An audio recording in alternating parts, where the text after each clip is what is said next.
Será que as cidades são um resultado de um plano genial ou de um caos vibrante? Nessa análise, a gente vai desvendar a batalha entre o design imposto de cima para baixo e a ordem que nasce das ruas. Essa é uma das ideias mais poderosas sobre como as cidades realmente funcionam.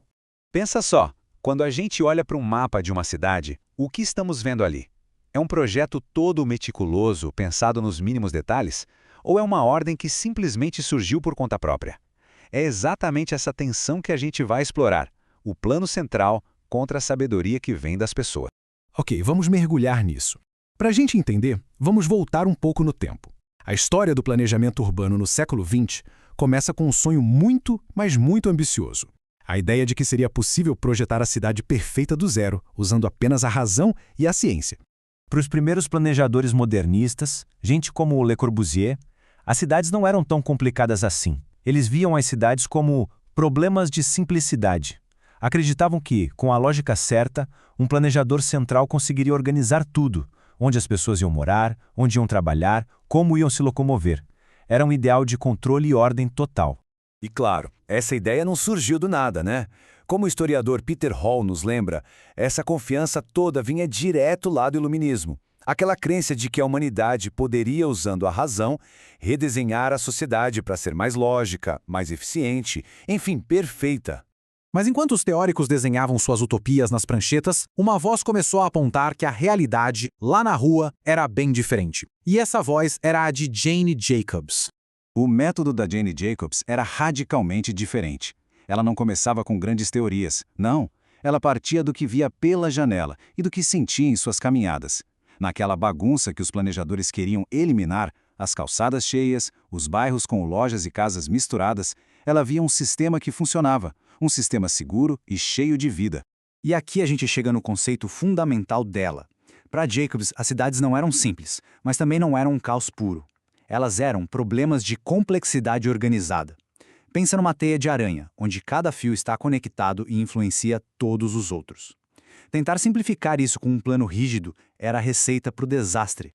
A diferença de visão é gritante, é da água para o vinho. De um lado, o ideal modernista, separar tudo em zonas, analisar dados abstratos e cortar a cidade com grandes avenidas. Do outro, a realidade que a Jacobs via. A mistura de usos que traz vida, o conhecimento detalhado de quem mora e trabalha no local e a segurança que vem dos olhos na rua. As observações da Jacobs foram, sem dúvida, revolucionárias. Mas elas levantaram uma questão ainda mais profunda. Por que a vida real que ela descrevia era tão superior aos grandes planos? Faltava uma teoria para explicar o porquê disso tudo. E essa é a pergunta de $1 milhão, né? Se pessoas inteligentes, bem-intencionadas, desenham planos super racionais, por que eles tantas vezes dão errado, criando bairros sem vida e até perigosos? A resposta, olha que interessante, vem lá da economia. É aqui que entra Friedrich Hayek, um economista da escola austríaca. Ele desenvolveu essa ideia de ordem espontânea. Ele dizia que muitas das instituições mais importantes da sociedade, como a língua que a gente fala, o dinheiro e sim as cidades, não foram inventadas por uma única mente. Elas simplesmente emergiram espontaneamente das interações de milhões de pessoas. Essa frase do Hayek resume tudo de forma perfeita. A ordem que surge de forma natural, de baixo para cima, pode ser muito mais sofisticada e funcional do que qualquer coisa que um planejador, por mais genial que seja, consiga imaginar.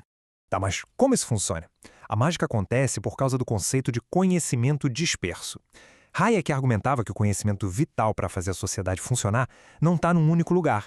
Ele está espalhado, em pedacinhos, na cabeça de cada pessoa. O dono da loja que sabe qual produto vende mais, a moradora que sabe qual esquina é perigosa à noite, o entregador que conhece o melhor atalho. E aqui, a conexão fica claríssima. O grande plano falha porque o planejador, sentado lá no escritório dele, nunca vai conseguir saber o que milhões de cidadãos sabem coletivamente. É impossível agregar todo esse conhecimento disperso. As ruas cheias de vida da Jane Jacobs funcionam justamente porque elas permitem que as pessoas usem seu conhecimento local para tomar decisões. Então, vamos avançar um pouco e entender como essa ordem espontânea é movida. Se não é um plano, o que está por trás dela? A resposta é a ação humana com propósito. Outro economista, Ludwig von Mises, tinha uma ideia central sobre isso. Ele dizia que toda a ação humana tem um propósito. Ou seja, sempre que a gente age, estamos tentando melhorar a nossa situação.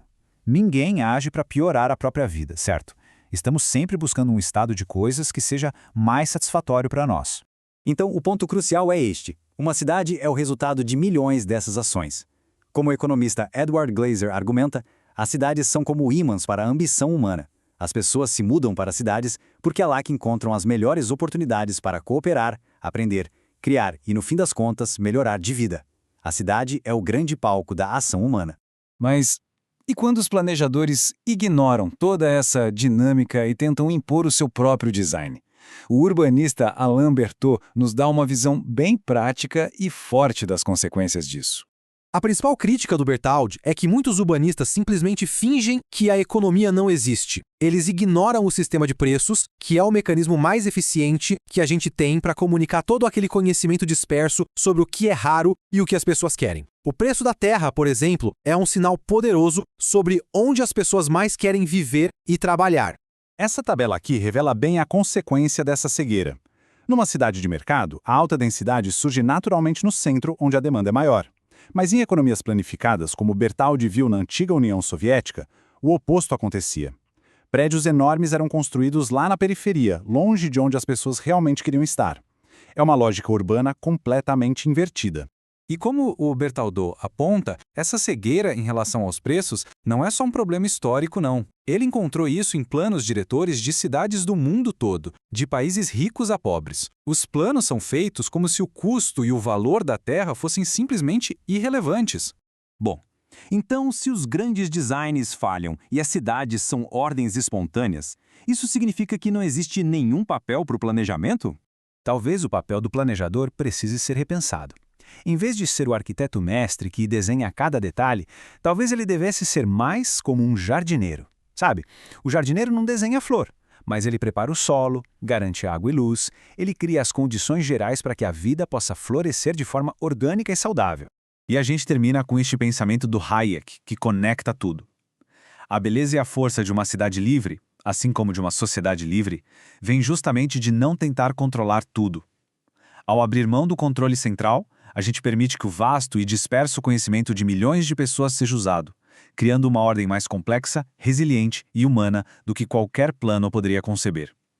A questão que fica é: estamos dispostos a abraçar essa liberdade e sua complexidade imprevisível,